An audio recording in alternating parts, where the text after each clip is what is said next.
The thunder of horses' hooves was the only warning Eliza Lawson had before her sanctuary was discovered. Her heart raced as she pressed herself deeper into the narrow cave, the scratchy woolen blanket pulled tight over her trembling body. 3 days of hiding in the wilderness of Nebraska Territory had left her exhausted, hungry, and terrified. Every sound made her jump. Every shadow seemed to carry the silhouette of her husband coming to drag her back to a life she could no longer endure. Nebraska Territory, 1867. The Civil War had ended 2 years prior, but for Eliza, a different kind of war had just begun, the fight for her freedom. The hoofbeats slowed, then stopped. Someone dismounted. She could hear the creak of leather and the soft thud of boots hitting the ground. Eliza held her breath, clutching the small knife she'd stolen from the kitchen before fleeing. It wasn't much protection against a man like Harold Blackburn, but she'd rather die than return to his cold home and colder touch. "Hello? Anybody in there?" A deep voice called out, not her husband's voice, but that of a stranger. Still dangerous. Still a threat. Silence stretched between them as Eliza remained motionless, hoping he would leave. But the footsteps only came closer, boots crunching on the rocky ground. A silhouette appeared at the mouth of the cave, tall and broad-shouldered against the dying light. "I can see you in there, madam," the man said, his tone gentle. "I ain't meaning no harm. Go away," Eliza managed, her voice hoarse from disuse. "Can't do that. Storm's coming." As if to prove his point, thunder rumbled in the distance. "And you look like you could use some help." The stranger moved and light fell across his features' tanned skin, a strong jaw darkened by stubble and eyes the color of a summer sky. He wasn't Harold. But he was still a man, and experience had taught Eliza to fear them. "My name's Jake Ellis," he continued, crouching down so he wasn't looming over her. "I've got a cabin about a mile from here. Food, clean water." He paused. "Safety." "I'm safer alone," Eliza replied, though her stomach clenched painfully at the mention of food. Jake Ellis's eyes softened. "You're running from something or someone." It wasn't a question. "Lady, I've been where you are, scared, alone." He extended a calloused hand. "Storm like this, you'll catch your death out here." As if to emphasize his point, fat raindrops began to fall, pattering on the leaves outside. The first flash of lightning illuminated the concern in his eyes. "I won't force you," Jake said softly, "but please, come with me." Eliza hesitated, weighing her options. Stay and possibly die from exposure or starvation. Go with this stranger and risk a different kind of danger. "How do I know I can trust you?" she asked, clutching her knife tighter. A half smile crossed his face. "You don't." "But I swear on my mother's grave, I mean you no harm." He stood slowly and backed away. "I'll wait by my horse. You decide." The rain fell harder as Jake retreated, giving her space. Eliza watched him through narrowed eyes as he leaned against his chestnut mare, making no move to come closer. The storm intensified, wind whipping through the trees, driving the rain sideways. Water began to seep into her hiding place. With a sigh of resignation, Eliza gathered her meager belongings, the blanket, a small bundle of clothes, and the wedding ring she'd removed but couldn't bring herself to discard yet. Its gold band might buy her passage further west if needed. She emerged cautiously, knife still in hand. Jake Ellis made no comment about the weapon, just nodded approvingly. "Smart," he said. "World ain't kind to women alone." "I've noticed," Eliza replied dryly. Jake helped her onto his horse, then mounted behind her. The warmth of him at her back was both terrifying and strangely comforting. She tensed as his arms came around her to grip the reins. "I won't hurt you," he murmured, his breath warm against her ear. They rode in silence through the downpour, Eliza acutely aware of every place their bodies touched.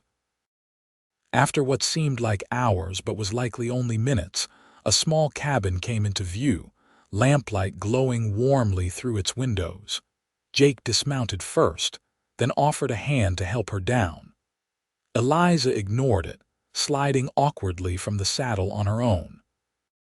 Her legs buckled beneath her. Weak from days of hiding and little food, strong hands caught her before she hit the ground. "Easy now," Jake said, steadying her but releasing his grip as soon as she found her footing. "Let's get you inside. I'll see to my horse after." The cabin was small but neat. A fire burned in the hearth, casting dancing shadows across the wooden walls. A bed sat in one corner, a table and 2 chairs in another. Hunting rifles hung over the door, and a bookshelf stocked with well-worn volumes stood against one wall. "It ain't much," Jake said, suddenly self-conscious. "But it's dry." "It's fine," Eliza replied, standing awkwardly near the door, still clutching her knife. Jake gestured to a chair. "Sit, please. I've got stew keeping warm." As if on cue, Eliza's stomach growled audibly. Jake pretended not to notice, busying himself with ladling stew into a bowl. He placed it before her with a chunk of bread. "Eat," he said. "I need to see to my horse. I'll be right outside if you need anything." The moment he stepped out, Eliza considered barricading the door and claiming the cabin for herself. But the man had been nothing but kind, and she wasn't a thief. Instead, she devoured the stew venison with potatoes and carrots, the best meal she'd had in weeks. Jake returned, rain dripping from his hat and coat. He hung both by the door and ran a hand through his damp hair. "Storm's getting worse," he observed. "Good thing I found you when I did." "Why did you?" Eliza asked suddenly. "Find me, I mean. Were you hunting?" Jake shook his head. "Saw smoke from a small fire yesterday. Figured it might be a traveler or someone in trouble." He began serving himself stew. "What's your name?" Eliza hesitated. "Emily," she lied. Jake's eyes met hers, and she knew he recognized the falsehood, but he just nodded. "Well, Emily, you're welcome to stay the night. I can take the floor." "Why would you help a stranger?" Jake sat across from her, cradling his bowl. "My ma taught me better than to leave someone in need." He took a bite, chewed thoughtfully. "Besides, I reckon whatever you're running from is bad enough without adding a deadly storm to your troubles." Eliza stared at him, trying to discern his true intentions. Men, in her experience, always wanted something.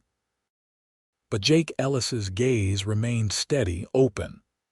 "I should be on my way once the storm passes," she said finally. "I'm headed to Red Cloud." "Red Cloud's still 2 days' ride from here," Jake replied, "and that's with a horse which you don't seem to have." He paused. "I've got business there end of the week. Could take you if you're willing to wait." Eliza's spoon froze halfway to her mouth. "Why would you do that?" Jake shrugged. "Like I said, my ma raised me right." He smiled slightly. "Besides, I've got supplies to deliver anyway. Company would be nice for a change." Before she could respond, a particularly violent gust of wind rattled the windows, and the cabin creaked ominously. Jake glanced up. "That don't sound good." He moved to the window, peering out into the darkness. "Can't see a damn thing," but his words were cut off by a tremendous crash as a tree limb came through the roof at the far end of the cabin, right above the bed. Rain immediately began pouring through the hole. Jake grabbed a bucket and positioned it to catch the worst of the deluge. "Well," he said dryly, "looks like neither of us is sleeping in the bed tonight." Despite herself, Eliza laughed, a short, surprised sound that seemed to startle them both. Jake grinned in response, and for a moment the tension eased. They spent the next hour moving Jake's belongings away from the leaking roof and spreading blankets near the fire. Jake insisted Eliza take the only bedroll while he made do with his coat and a spare blanket. As they settled in for the night, the storm still raging outside, Eliza felt a strange sense of security she hadn't experienced in years. It was dangerous, she knew, to trust so quickly. But exhaustion overtook her wariness, and she found her eyelids growing heavy. The last thing she saw before sleep claimed her was Jake Ellis, silhouetted against the fire, watching over her with quiet vigilance. Morning brought clear skies and the songs of birds. Eliza woke to find Jake already up, cooking something that smelled deliciously like flapjacks. She sat up, embarrassed by her tangled hair and rumpled appearance. "Morning," Jake said cheerfully. "Hope you like flapjacks. It's about all I can make that's worth eating." "They smell wonderful," Eliza admitted, accepting the plate he offered. "Thank you." Jake nodded, then turned serious. "While you were sleeping, I was thinking. That roof needs fixing before I can leave. Might take a couple days." He glanced at her. "If you're in a hurry to reach Red Cloud, there's a stagecoach passes through Willow Creek about 5 miles east. Runs every Tuesday." Today was Monday. Eliza calculated quickly. If she left now, she could reach Willow Creek by nightfall, catch the stage tomorrow. But then what? She had little money, no prospects in Red Cloud beyond it being far from Harold. "What business do you have in Red Cloud?" she asked instead. "I raise horses," Jake replied. "Got a buyer there interested in a pair of my best colts." He flipped a flapjack. "I'm what folks around here call a horse whisperer. Have a way with the wild ones. You live here alone?" Eliza found herself asking, then blushed at the personal nature of the question. Jake didn't seem to mind. "Just me and the horses. Had a wife once. She died. Fever." His voice was matter-of-fact, but Eliza caught the shadow that passed over his face. "Been on my own 8 years now." "I'm sorry," Eliza said softly. Jake nodded his thanks. "What about you? If you don't mind my asking, what are you running from?" Eliza stared at her plate. "My husband," she admitted finally. The word felt bitter on her tongue. "A marriage that was not what I expected. He hurt you." Jake's voice was carefully neutral, but his knuckles had whitened around his fork. "Not in ways that leave marks," Eliza replied. "At least not often." She set her plate aside, appetite gone. "I married him when I was 18. My father arranged it. Harold Blackburn is a wealthy banker in Omaha. Respected, powerful, and cruel," Jake finished for her. Eliza nodded. 5 years of feeling like I was slowly disappearing. He controlled everything, what I wore, who I spoke to when I could leave the house." Her voice dropped to a whisper. "When he would come to my bed." Jake's jaw tightened, but he said nothing, letting her speak. "I tried to make it work. I did, but last week he—" Eliza's voice faltered. "He said it was time I gave him a son, that he'd been patient enough. When I told him I wasn't ready, he said my readiness wasn't required." She wrapped her arms around herself. "That night I took what money I could find, a knife from the kitchen, and ran." Silence filled the cabin, broken only by the crackling of the fire. Finally, Jake spoke, his voice gentle. "No one's going to force you to do anything here, Emily. Or whatever your real name is." He offered a small smile. "You're safe with me, I promise you that." Something in his tone, the absolute certainty of it, made Eliza believe him. "It's Eliza," she said quietly. "Eliza Lawson, or Blackburn, I suppose, though I hate the name." "Eliza," Jake repeated, as if testing the feel of it. "It suits you better than Emily." "I should have gone further," she said, more to herself than to him. "Harold has connections, money, he'll be looking for me." Jake considered this. "Red Cloud's growing, but it's still small enough that a stranger would be noticed, especially one as pretty as you." He said it matter-of-factly, not as flattery. "You got family elsewhere?" Eliza shook her head. "My parents died 2 years ago. I have an aunt in California, but we've never met. I doubt she'd even know who I am." "Well," Jake said slowly, "my offer stands. You're welcome to stay here while I fix the roof, then ride with me to Red Cloud after that." He shrugged. We'll figure something out. Eliza studied him. Why are you helping me? Maybe I know what it's like to feel trapped, Jake replied simply. Or maybe I just think everyone deserves a chance at freedom. He stood, gathering their empty plates. Decision's yours. Stage from Willow Creek or stay and help me fix this roof. Eliza glanced at the hole in the ceiling, then back at Jake. Something told her she could trust him, a feeling she hadn't experienced in so long she'd almost forgotten it. I'm not much help with roofing, she admitted. Jake's smile lit his entire face. You'd be surprised how helpful an extra pair of hands can be. And so Eliza found herself, hours later, perched on a ladder, passing tools and supplies to Jake as he repaired the damaged roof. The physical labor was oddly satisfying after years of being told a lady shouldn't exert herself. Hand me that hammer, Jake called down. Eliza passed it up, their fingers brushing in the exchange. A curious warmth spread through her at the contact. You're good at this, Jake observed as they worked. Quick learner. I used to help my father with repairs before. Eliza trailed off. Before she'd been married off like a prize heifer, her education and interests suddenly deemed irrelevant. Your father taught you well, Jake said. He glanced down at her, eyes crinkling at the corners. My Sarah was like that, clever with her hands, could mend anything. You must miss her, Eliza said softly. Jake nodded, his expression distant. Every day, but time helps, and keeping busy. He hammered another nail into place with perhaps more force than necessary. Loss changes you, makes you realize what matters. What does matter? Eliza asked, curious despite herself. Jake was silent so long she thought he might not answer. Finally, he said, being true to yourself, treating others with kindness, finding joy where you can. He smiled down at her. Freedom to choose your own path. His words struck a chord deep within Eliza. Freedom to choose. It was all she wanted, the right to determine her own fate.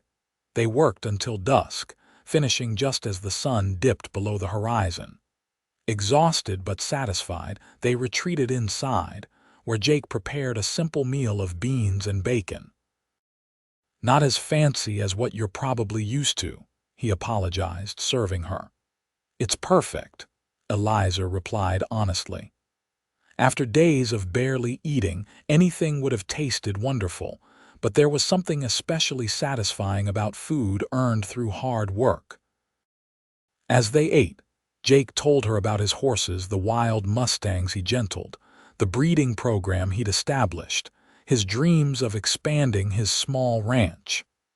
Eliza found herself captivated by his passion, the way his eyes lit up when he spoke of the animals he clearly loved. What about you? Jake asked eventually. What did you dream of before? Before I was married. Eliza smiled sadly. I wanted to be a teacher. I love books, learning. She traced patterns in the condensation on her water cup. Harold thought education was wasted on women. He burned my books when we married. Jake's expression darkened. Man like that doesn't deserve the title of husband. No, Eliza agreed softly. He doesn't. That night, as they prepared for sleep, the repaired roof holding steady above them, Jake insisted again that Eliza take the bedroll. I'm used to sleeping rough, he assured her when she protested. One more night won't hurt me. Lying in the darkness, listening to Jake's steady breathing across the room, Eliza felt a curious sense of peace. For the first time in years, she wasn't afraid of the man sharing her space. The realization brought tears to her eyes, tears of relief, of grief for the years lost, and perhaps, though she was afraid to acknowledge it, of hope. The next morning dawned bright and clear.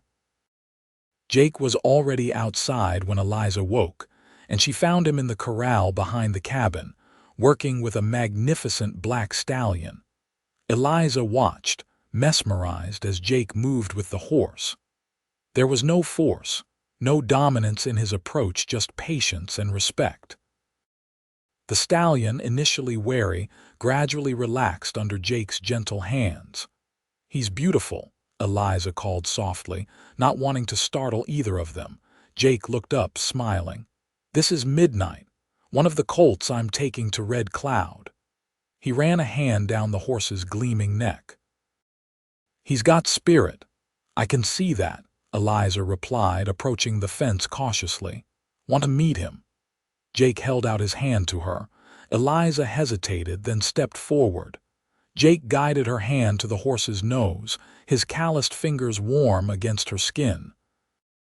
"Easy now," Jake murmured, though Eliza wasn't sure if he was talking to her or the horse. "That's it." Midnight snuffled at Eliza's palm, his breath warm and ticklish. She laughed in delight as the horse nudged her gently. "He likes you," Jake observed, something warm in his eyes as he watched them. "He's a good judge of character."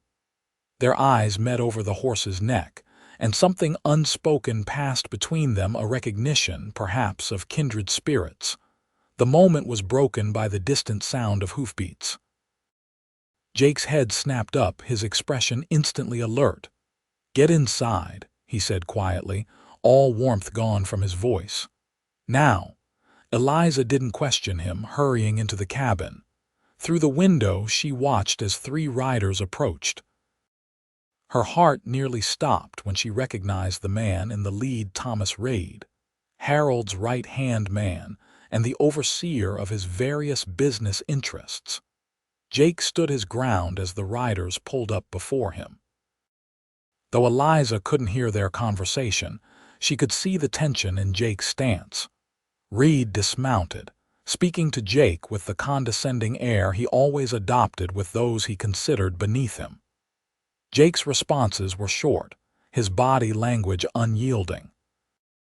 Reid pulled something from his jacket, a piece of paper that Eliza guessed was a wanted poster with her description. Her breath caught as Jake studied it, then handed it back with a shake of his head. The conversation continued, Reid growing visibly frustrated while Jake remained impassive. Finally, Reid remounted his horse, saying something that made Jake's hands clench into fists. The riders departed, but Eliza remained frozen by the window, trembling. When Jake entered the cabin, his expression was grim. "They're looking for you," he said unnecessarily. "Offering $100 reward for information leading to your return." Eliza sank into a chair, legs suddenly unable to support her. Do they suspect?" Jake shook his head. "I told them I hadn't seen anyone matching your description, said I've been alone out here for weeks." He knelt before her, taking her cold hands in his. "Eliza, they said you stole money, valuable jewelry, that you're unstable, possibly dangerous." A bitter laugh escaped her. "Of course. Harold would never admit I fled him." She met Jake's eyes, suddenly desperate for him to believe her. "I took $40 from his safe. Money I'd earned selling embroidery he didn't know about, and my mother's locket which he'd locked away, nothing else." "I believe you," Jake said firmly, "but they're searching the area thoroughly. Said they'd be back this way in a few days." He squeezed her hands gently. "We need to get you to Red Cloud sooner than I planned." "When?" Eliza asked, fighting back tears. "Tomorrow at first light," Jake replied. "We'll take Midnight and Daisy, my mare. Can you ride?" Eliza nodded. "My father taught me." "Harold forbade it, said it wasn't ladylike, but I remember." "Good." Jake stood, already moving with purpose. "We'll pack tonight, leave before dawn. If we push hard, we can make it to Red Cloud by tomorrow evening." As Jake bustled about, gathering supplies and making preparations, Eliza sat stunned by the sudden turn of events. "What will happen in Red Cloud?" she asked finally. Jake paused. "I've got a friend there, Martha Wilkins. She runs a boarding house. She'll help you, give you a place to stay while you figure things out." He hesitated. "I've got a bit of money saved. Not much, but enough to get you started somewhere new. Further west, maybe." "I can't take your money," Eliza protested. "Consider it a loan then," Jake replied. Pay me back someday when you're on your feet." The casual confidence that she would succeed, would build a new life, brought fresh tears to Eliza's eyes. That night, as they finished their preparations, an awkward silence fell between them. Tomorrow they would reach Red Cloud, and then what? Eliza would move on, start her new life. Jake would return to his cabin, his horses. The thought brought an unexpected ache to her chest. "Thank you," she said suddenly, "for everything, for not turning me in." Jake looked up from the saddlebags he was packing. Didn't even consider it. "Still," Eliza insisted, "you've risked a lot for a stranger." "You're not a stranger anymore, Eliza," Jake replied softly. Their eyes met across the small cabin, and Eliza felt a flutter in her stomach that had nothing to do with fear. For a moment, she thought Jake might cross the room to her, might. What? She wasn't sure what she wanted, only that the distance between them suddenly seemed too great. But Jake only smiled gently and returned to his task, leaving Eliza with confused emotions she had no name for. They left before the sun rose, the darkness providing cover for their departure. Jake had saddled both horses, and Eliza was surprised by how naturally riding came back to her, her body remembering what her mind had nearly forgotten. They rode hard through the morning, stopping only briefly to rest the horses and eat a quick meal of jerky and dried fruit. Jake remained vigilant, his eyes constantly scanning their surroundings for any sign of pursuit. "How did you learn to gentle horses?" Eliza asked as they rode side by side through a meadow dappled with wildflowers. Jake smiled at the memory.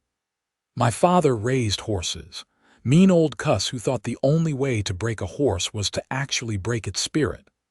His smile faded. "I saw what that did to them, turned proud, beautiful creatures into shadows of themselves." He patted Midnight's neck affectionately. "I swore I'd find another way." "And you did," Eliza observed. "Took time, patience, lots of failures." Jake chuckled. "Got thrown more times than I care to count. But eventually I learned that trust works better than fear, respect better than dominance." "Sounds like a good philosophy for more than just horses," Eliza said quietly. Jake glanced at her, something unreadable in his expression. "Reckon it is." They continued on, the miles stretching behind them. By mid-afternoon, dark clouds had gathered on the horizon, promising more rain. "We should pick up the pace," Jake advised, eyeing the sky. "Storm's coming." They pushed the horses harder, racing against the approaching weather. The first drops began to fall when Jake suddenly raised his hand, signaling Eliza to stop. "Riders ahead," he said grimly, pointing to a rise in the distance where 3 mounted men were clearly visible. Eliza's blood ran cold. "Raid," Jake nodded, jaw tight. "They must have circled back." "Looking for regular travelers on the main trail." He scanned the area quickly. "There's a stand of trees about half a mile east. We can wait them out there." They veered off the trail, riding hard for the shelter of the trees as the rain began to fall in earnest. By the time they reached the small grove, they were both soaked, and the horses were breathing heavily. "We'll have to wait here until they pass," Jake said, helping Eliza dismount. "Could be a few hours." They found a sheltered spot beneath the thickest trees where Jake spread a tarp he'd packed. The small space forced them to sit close, shoulders touching as they huddled against the chill. "I'm sorry about this," Eliza said, watching the rain turn the ground to mud. "I've brought nothing but trouble to your door." Jake shook his head. "Don't apologize for seeking freedom, Eliza. Not ever." "But your roof, and now this delay." "Roof needed fixing anyway," Jake replied with a shrug. "As for the delay, well, I've had worse days." He smiled at her, and despite the cold and the danger, warmth bloomed in Eliza's chest. "Tell me about your dream," Jake said suddenly. Eliza blinked in confusion. "My dream of being a teacher." "What would you teach?" Where would you want to do it? Understanding dawned on Eliza he was distracting her from their predicament, giving her something else to focus on besides the men hunting her. "I'd teach literature," she replied, grateful for the diversion. "Poetry, history through stories. I've always believed we understand the world better through narrative." She smiled, remembering her own school days. "I had a teacher once who made historical figures come alive." She didn't just teach dates and battles, she taught us about the people, their hopes and fears and dreams. "Sounds like you'd be good at it," Jake observed. "I'd like the chance to try," Eliza admitted. "Maybe someday." "Why not in Red Cloud?" Jake suggested. "It's a growing town. Lots of families. They could use a good teacher." Eliza looked at him in surprise. "But Harold, his men, won't look for you forever," Jake pointed out. "Men like that, they've got short attention spans, other interests to pursue." He looked at her intently. "Don't let him take your dreams too, Eliza. You've already given him too many years." His words struck her deeply. How long would she allow Harold to control her life, even from a distance? How many more dreams would she sacrifice to fear? "You're right," she said softly. "Maybe I will stay in Red Cloud, at least for a while." Something flickered in Jake's eyes, approval, relief, and perhaps something else. But before he could respond, a shout carried through the rain. "Check those trees. They could be hiding there." Jake's hand immediately went to the rifle strapped to his saddle. "Stay here," he whispered, moving toward the edge of their shelter. Panic gripped Eliza. "Jake, don't trust me," he said, his eyes holding hers. "I won't let them take you back to him." The conviction in his voice steadied her. Eliza nodded, pressing herself against the trunk of a massive oak as Jake disappeared into the rain.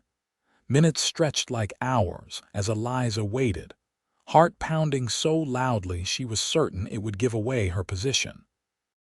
She clutched her knife, knowing it would be useless against Reed and his men, but drawing comfort from its solid presence nonetheless. A gunshot cracked through the air, followed by shouting. Eliza bit back a scream, paralyzed with fear. Had Jake been hit? Was he captured? Or worse? More shouting, then the thunder of hooves fading into the distance. Silence fell, broken only by the steady drumming of rain. "Jake," Eliza called softly, afraid to raise her voice. "Jake," no answer. Heart in her throat, Eliza crept from her hiding place, knife held before her. She moved carefully through the trees, straining to see through the curtain of rain. A dark shape materialized ahead, a man on the ground. With a cry, Eliza ran forward, dropping to her knees beside Jake's prone form. "Jake, oh God, Jake." Her hands hovered over him, afraid to touch, to confirm what her eyes were telling her. But then Jake groaned, and Eliza nearly collapsed with relief. He was alive. "Are you hit?" she demanded, running her hands over him, searching for wounds. "Not shot," Jake managed, pushing himself up with a grimace. "Horse spooked when I fired, through me." He touched his side, wincing. "Think I might have cracked a rib." "You fired at Reed." Jake shook his head, accepting her help to stand. "Into the air, scared their horses. They'll be halfway to Miller's Creek by now, thinking they're being ambushed." Despite the pain and the danger, Eliza found herself laughing, a release of tension that left her light-headed. "You are either the bravest man I've ever met, or the most foolish." "Bit of both, probably," Jake admitted, leaning on her as they made their way back to the horses. Midnight and Daisy were still where they'd left them, huddled beneath the trees. Jake approached his horse slowly, murmuring soothing words as he checked for any injuries from the commotion. "We should move on," he said finally. "They'll be back once they realize it was just one man." "You're hurt," Eliza protested. "You need rest." "I've ridden with worse," Jake replied stubbornly. "Red Cloud's still a few hours away. We need to make it by nightfall." Eliza wanted to argue further, but the determination in Jake's eyes stopped her. Instead, she helped him mount, wincing at his barely suppressed groan of pain. They rode more slowly now, Jake's injury forcing a more careful pace. The rain continued, turning the trail to mud that sucked at the horses' hooves, further slowing their progress. "Tell me about Red Cloud," Eliza said, hoping to distract Jake from his pain. "What's it like?" Jake seemed grateful for the conversation, growing fast since the war. "Railroads coming through next year, they say. Got a couple saloons, a general store, church. Decent people, mostly." He shifted in his saddle, trying to find a position that didn't aggravate his injury. "Martha, the woman I mentioned, she came west after losing her husband at Gettysburg. Built that boarding house from nothing. You'll like her. And she'll help me." Eliza couldn't keep the uncertainty from her voice. "She will," Jake assured her. "Martha's got a soft spot for women in difficult situations, helps them find work, get established." He glanced at Eliza. "She helped my sister when she left her husband. Got her set up with a job at the school as it happens." "Your sister was like me?" Eliza asked, surprised. Jake nodded grimly. "Daniel seemed like a good man when they married, turned out different once the door was closed." His hands tightened on the reins. "Rebecca stayed too long, thinking it was her duty. By the time she left, he'd broken more than her spirit." "What happened to him?" Eliza asked quietly. Jake's eyes darkened. "Came after her, found me instead." He said nothing more, but the implication was clear. They rode in silence after that, each lost in their own thoughts. The rain gradually lessened, then stopped altogether, leaving a world washed clean and gleaming in the late afternoon sun. As they crested a hill, Eliza caught her first glimpse of Red Cloud, a collection of buildings nestled in a valley, smoke rising from chimneys, the steeple of a church rising above the other structures. "There it is," Jake said softly. "Your new beginning." Something in his tone made Eliza look at him sharply. He was staring at the town with an expression she couldn't quite read, resignation, perhaps, or a sadness he was trying to conceal. "Our pace has been slow," Jake continued, not meeting her eyes. "We'll reach town just after sunset. I'll take you straight to Martha's. You'll be safe there."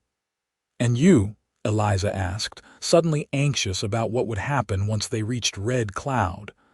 "I'll see to my business with the horses," Jake replied. "Then head back home, I suppose." The thought of Jake returning to his solitary cabin, perhaps still nursing his injured ribs, brought an unexpected pang to Eliza's heart. These few days with him had shown her a kindness she'd forgotten existed, a respect she'd never experienced in her marriage. They rode on toward Red Cloud as the sun began its descent, painting the sky in shades of gold and crimson. Neither spoke much, a strange tension having settled between them, the awareness that their time together was coming to an end.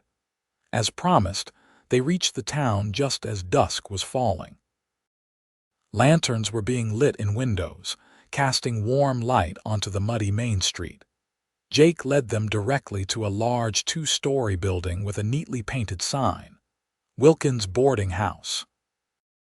Before they could dismount, the front door opened, and a stout woman with iron-gray hair pinned in a severe bun emerged, wiping her hands on an apron. "Jacob Ellis, as I live and breathe," she called, her stern expression softening into a smile. "Didn't expect you till tomorrow." "Change of plans, Martha," Jake replied, carefully swinging down from his saddle and helping Eliza dismount. "This is Eliza Lawson. She needs your help." Martha's shrewd eyes took in Eliza's disheveled appearance, Jake's protective stance beside her, and the way he winced when he moved. Understanding dawned on her face. "Come inside, both of you," she said briskly. "Whatever trouble you're in can wait until after you've had hot food and a bath." The boarding house was warm and smelled of fresh bread and coffee. Martha ushered them into a cozy parlor, then disappeared, returning moments later with a tray laden with food and a medical kit. "Eat," she instructed, setting the tray before them. "Then, Jacob, you'll let me look at those ribs. Don't think I didn't notice you favoring your side." Jake didn't bother to protest, which told Eliza how much pain he must be in. They ate in silence as Martha bustled about, preparing hot water for baths and turning down beds in vacant rooms. When they'd finished eating, Martha shooed Eliza upstairs to the bathroom, where a steaming tub awaited. "Take your time, dear. Clean clothes on the chair there. We'll talk when you're done." The hot bath was a luxury Eliza hadn't experienced in days. She sank into the water with a sigh of pure pleasure, letting it soothe her aching muscles and wash away the grime of travel. As she bathed, she found herself thinking of Jake, his kindness, his quiet strength, the way his eyes crinkled when he smiled.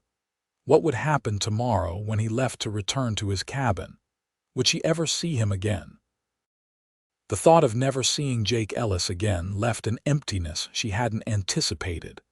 Clean and dressed in the simple but comfortable clothes Martha had provided, Eliza made her way back downstairs. She found Martha alone in the parlor, mending by lamplight. "Where's Jake?" Eliza asked, looking around. "Getting cleaned up himself," Martha replied, not looking up from her stitching. "His ribs are bruised, not broken. He'll heal." She set her mending aside, fixing Eliza with a penetrating gaze. "Now tell me what brings you to my door with Jacob riding guard." Hesitantly at first, then with increasing confidence, Eliza told Martha her story: the arranged marriage, Harold's cruelty, her desperate flight, and Jake's unexpected assistance. Martha listened without interruption, her expression growing grimmer with each revelation. When Eliza finished, the older woman reached out and patted her hand. "You're not the first to sit in that chair with such a tale," Martha said gently. "And sadly, you won't be the last, but you're safe here," she smiled. "And Jacob was right to bring you to me. I have a room you can use for as long as you need, and there happens to be a position open at the school. Our teacher's assistant just left to get married." "At the school?" Eliza's heart quickened. Martha nodded. "Nothing fancy. Helping with the younger children mostly, but it's a start." She eyed Eliza speculatively. "Jacob mentioned you wanted to teach." "He did." Eliza was surprised Jake had remembered, let alone mentioned it to Martha. Martha's eyes twinkled. "He talked quite a bit about you actually, said you were brave, smart, good with his horses." Heat rose to Eliza's cheeks. Before she could respond, footsteps on the stairs announced Jake's return. He'd changed into clean clothes, his hair still damp from washing. Despite the bruising she knew lay beneath his shirt, he stood straighter, as if a weight had been lifted from his shoulders. "Martha's agreed to help you," he said to Eliza, his voice carefully neutral. "You'll be safe here." "I was just telling her about the position at the school," Martha added, "and that she's welcome to stay as long as she needs." Jake nodded, satisfaction evident in his expression. "Good, that's good." He cleared his throat. "I should check on the horses, make sure they're settled for the night." He left quickly, as if afraid to linger. Martha watched him go, then turned back to Eliza with a knowing look. "That man's been alone too long," she observed. "Does him good to have someone to care for besides his horses." "He's been very kind," Eliza replied cautiously. Martha snorted. "Kind, yes, and smitten unless I miss my guess." She stood, gathering her mending. "Your room is the second on the right upstairs. Rest well, Eliza. Tomorrow's soon enough to figure out what comes next." Left alone, Eliza sat stunned by Martha's casual observation. Smitten, Jake. The idea seemed preposterous. He'd helped her out of decency, not anything else, hadn't he? She recalled the way he'd looked at her sometimes, when he thought she wouldn't notice. The gentle touch of his hands when he'd helped her mount his horse. The fierce protectiveness when Raid and his men had appeared. And what of her own feelings? The warmth that spread through her when he smiled. The sense of safety she felt in his presence. The emptiness that yawned at the thought of his departure. It couldn't be. She barely knew him. And after Harold, how could she trust her judgment where men were concerned, still unsettled? Eliza made her way upstairs to the room Martha had prepared. It was small but comfortable, with a soft bed and a window overlooking the main street. From here, she could see the livery stable where Jake had taken their horses. As she watched, Jake emerged from the stable, pausing to look up at the boarding house. For a moment, Eliza thought he might be looking at her window specifically, but then he turned away, shoulders slumped, and headed toward the saloon down the street. Sleep eluded Eliza that night. She tossed and turned, her mind replaying the events of the past few days, always returning to Jake, his smile, his gentle hands, his unwavering support. By dawn, she'd made a decision. Dressing quickly in the clothes Martha had provided, Eliza made her way downstairs, where she found the older woman already preparing breakfast in the kitchen. "You're up early," Martha observed, sliding biscuits into the oven. "I need to speak with Jake," Eliza replied, "before he leaves." "Do you know where he's staying?" Martha smiled knowingly. "He took a room at the Drover's Inn, but he's probably at the livery, seeing to those horses of his." She handed Eliza a basket covered with a cloth. "Take him some breakfast. Man probably hasn't eaten yet." Grateful, Eliza accepted the basket and hurried out into the crisp morning air. Red Cloud was just waking up, shopkeepers opening their doors, workers heading to their jobs. The livery stable was already bustling with activity when Eliza arrived. She found Jake in a stall brushing Midnight's gleaming coat, his movements careful to accommodate his injured ribs. "Jake," she called softly. He turned, surprise and something else, pleasure, flickering across his face. "Eliza, you're up early." "I brought breakfast," she said, holding up the basket. "Martha's cooking." "Best in the territory," Jake replied with a small smile. He set down the brush and came to the stall door. "Everything all right? Martha treating you well?" "She's wonderful," Eliza assured him. "She says there's a position at the school I might be suited for." Jake's smile widened.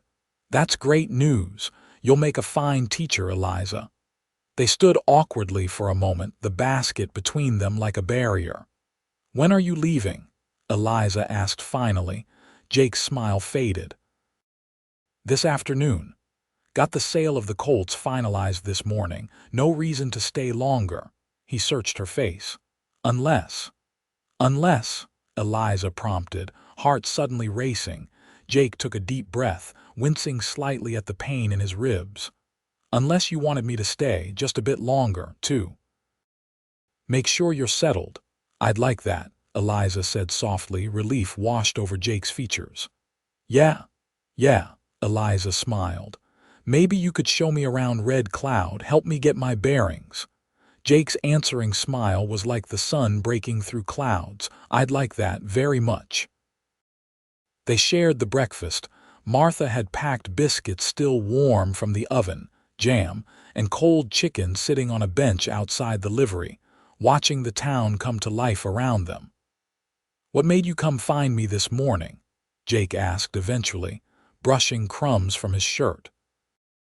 Eliza considered deflecting, giving some practical reason, but something in Jake's open expression encouraged honesty. "I didn't want you to leave without saying." She faltered, unsure how to express what she was feeling. "Without saying what?" Jake prompted gently. "Thank you seems inadequate," Eliza admitted. "You saved me, Jake, not just from Reed and his men, but you helped me save myself, reminded me that I'm worth saving." Jake's eyes softened. "You didn't need me for that, Eliza. That courage was in you all along." He hesitated, then reached out, his hand hovering near hers. "But I'm glad I was there to see it." Eliza closed the distance between their hands, her fingers intertwining with his. The simple touch sent warmth cascading through her. "I'd like to see more of your courage," Jake said softly. "If you'd let me." "What are you saying, Jake?" "I'm saying." He squeezed her hand gently. "I'm saying maybe I don't have to go back to my cabin right away. Maybe I could stay in Red Cloud a while, get to know you better." His eyes held hers, earnest and hopeful. "If that's something you might want." "I think I'd like that very much," Eliza replied, her voice barely above a whisper. Jake's smile was like nothing she'd seen before, open, joyful, without reservation. It transformed his face, erasing the lines of worry and solitude that had etched themselves there over years of loneliness. "Then I'll stay," he said simply. The days that followed took on a dreamlike quality for Eliza. Each morning, she would help Martha with breakfast for the boarders, then walk to the school where she had indeed secured the position of teacher's assistant. The work was challenging but rewarding, the children's eager faces lighting up when she read to them or helped them master a difficult lesson. Each afternoon, Jake would be waiting when school let out, sometimes with midnight saddled and ready for a ride through the countryside, other times simply to walk her back to the boarding house, listening as she told him about her day. They took their time getting to know each other, neither wanting to rush what was growing between them. Jake told her stories of his life, the loss of his wife, the years of solitude that followed, his sister's escape from an abusive husband, and how helping her had helped him begin to heal. Eliza, in turn, shared more of her past, her childhood dreams, the gradual erosion of her spirit during her marriage to Harold, and her hopes for the future. "You ever regret leaving?" Jake asked one evening as they sat on the porch of the boarding house, watching the sunset paint the sky in brilliant hues. Eliza considered the question. "I regret not leaving sooner," she replied honestly. "I wasted 5 years of my life trying to please a man who saw me as property, not a person." She looked at Jake. "But I don't regret where it led me." The warmth in Jake's eyes made her breath catch. Over the weeks, they had grown closer, hands brushing when they walked, lingering glances across the dinner table, a kiss on the cheek that left them both blushing like schoolchildren.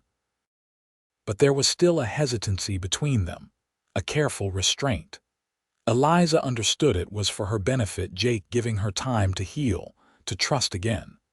But increasingly, she found herself wanting more.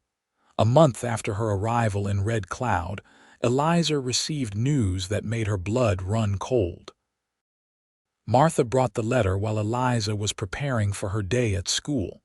"Came on yesterday's stage," Martha said, her expression grave as she handed over the envelope. "From Omaha." With trembling fingers, Eliza broke the seal. Inside was a terse note from Harold's attorney, informing her that Harold Blackburn was filing for divorce on grounds of abandonment and theft. He would not pursue criminal charges if she signed the enclosed papers, relinquishing all claims to his property and fortune. Eliza sat heavily on her bed, the paper clutched in her hand. Divorce, freedom. It seemed too good to be true. "Bad news?" Martha asked gently. Eliza looked up, tears in her eyes. "The best news," she whispered. "He's letting me go." Martha's face softened in understanding. "Well, I'd say that calls for celebration, not tears." "I need to find Jake," Eliza said, already reaching for her shawl. "I need to tell him." She found him at the livery as usual, working with a new colt. He looked up as she approached, his smile fading as he took in her tear-stained face. "Eliza, what's happened?" Wordlessly, she handed him the letter. Jake read it quickly, his expression changing from concern to cautious relief. "He's divorcing you," he said, looking up at her. "This is good news, isn't it?" "It's wonderful news," Eliza replied, fresh tears spilling down her cheeks. "I'm free, Jake, truly free." Jake set the letter aside and stepped closer, his hands coming up to gently cup her face, thumbs wiping away her tears. "You've been free since the day you decided to leave him," he said softly. "This just makes it official." Eliza leaned into his touch, overwhelmed by emotions she couldn't name. "I was so afraid he would find me, drag me back." "I wouldn't have let that happen," Jake said, his voice low and fierce. "Not ever." Their eyes met, and something shifted between them, a barrier falling away, a hesitation vanishing. Jake's gaze dropped to her lips, questioning. Eliza answered by rising on her toes, closing the distance between them. Their first real kiss was gentle, tentative, a question and an answer all at once. When they parted, Jake rested his forehead against hers, his breath warm against her skin. "I've been wanting to do that for weeks," he admitted. "Why didn't you?" Eliza asked, her hands resting on his chest, feeling the strong, steady beat of his heart. Jake smiled ruefully. "Didn't want to push. Thought you might need more time." "I think I've had enough time," Eliza replied softly. 5 years of a loveless marriage gave me plenty of time to know what I don't want." She looked into his eyes. "And these past weeks have shown me what I do want." "And what's that?" Jake asked, his voice barely above a whisper. "You, Jake Ellis," Eliza answered simply. "If you'll have me." Jake's answer was another kiss, deeper this time, his arms encircling her waist, drawing her closer. When they finally broke apart, they were both breathless. "I should have kissed you that day in the rain," Jake murmured. "When you found me after Reed's men left, I wanted to." "Better late than never," Eliza replied with a smile. The weeks that followed were the happiest of Eliza's life. With the shadow of Harold no longer looming over her, she threw herself into her work at the school with renewed energy. The head teacher, impressed by her dedication and natural ability with the children, began giving her more responsibilities, even letting her teach some lessons on her own. Jake, meanwhile, had established himself in Red Cloud, taking on work as a horse trainer and beginning to build a reputation that rivaled the one he'd had in his previous location. He'd rented a small house on the edge of town and spent his spare time fixing it up, though he never directly said why. Their courtship progressed with a sweetness neither had experienced before: long walks under the stars, picnics by the river, quiet evenings reading together by the fire in Martha's parlor. Jake was unfailingly gentle, patient, always careful to let Eliza set the pace of their relationship. 3 months after her arrival in Red Cloud, Eliza received the final divorce papers. Harold had made good on his promise she was legally free, though at the cost of any financial settlement. She found she didn't care. The life she was building in Red Cloud, the woman she was becoming, these were worth more than Harold Blackburn's money could ever buy. That evening, Jake took her riding, leading her to a bluff overlooking the town as the sun began to set.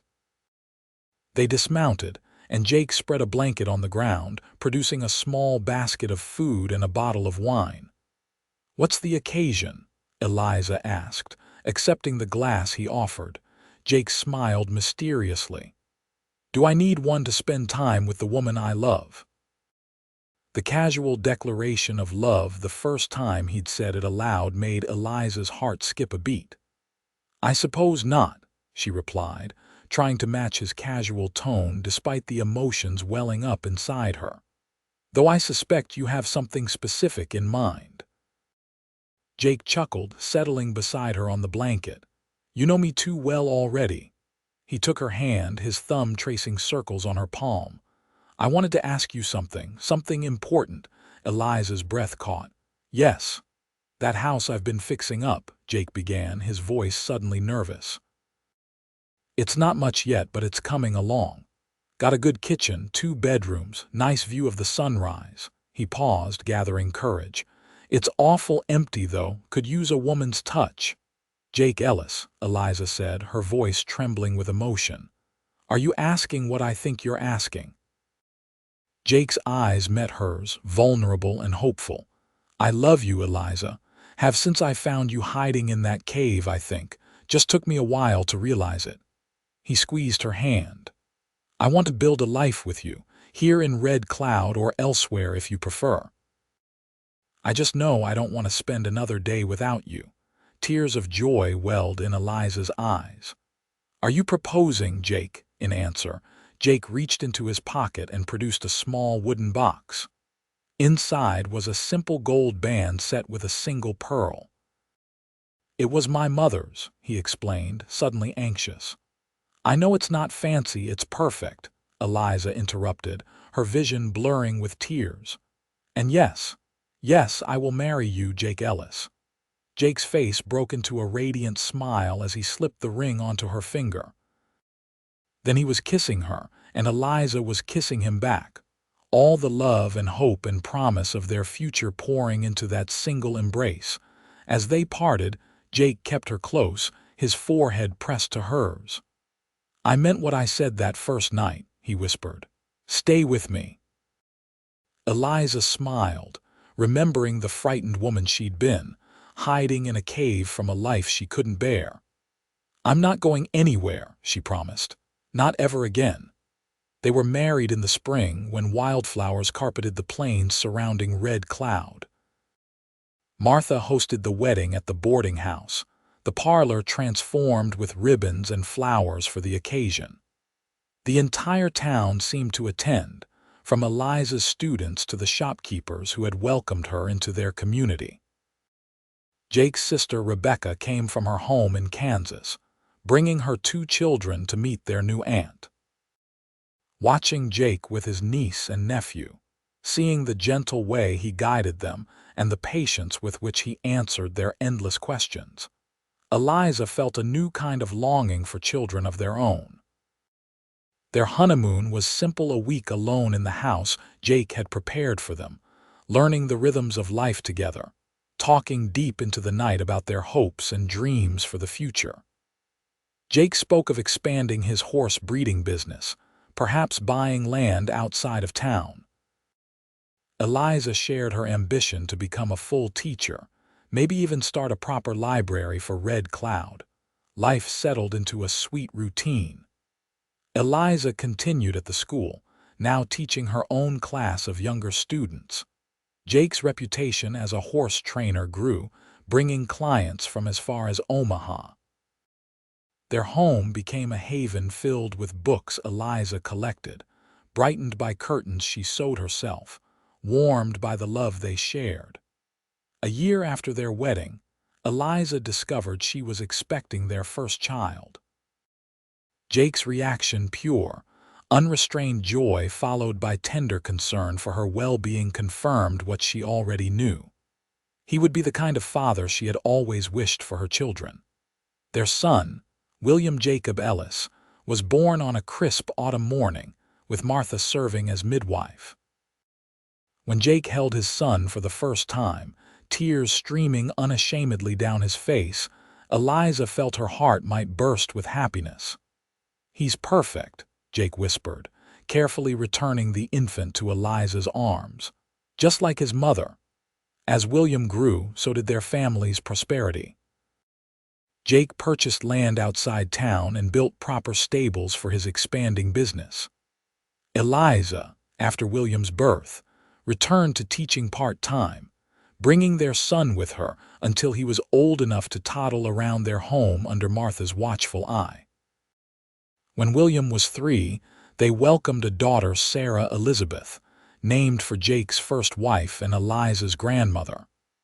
Their family felt complete, their happiness almost too perfect to be real, until the day Harold Blackburn came to Red Cloud. Eliza was in the general store with both children when she saw him, older, grayer, but unmistakably her former husband. She froze, instinctively pulling William and Sarah behind her skirts. Harold saw her at the same moment, his eyes widening in recognition.